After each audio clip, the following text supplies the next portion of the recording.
तुम्हालाच त्यांना बोलवायला नको म्हणून येणार नाहीत म्हणता. तुम्ही नेणं बोलायला जात नका जाऊ. मी जाते. पहा येतात त्याचे.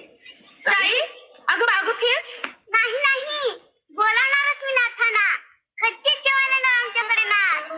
एकनाथ आता तो महाराकडे जेवायला जावो किंवा न जावो, केला तर त्याच्यावर बहिष्कार पडल्याशिवाय राहत नाही, आणि न गेला तर आतापर्यंत केलेली समतेची बडबड नुसती तोंडाची बाब ठरून त्याच्या फजितीला पारावार राहणार नाही.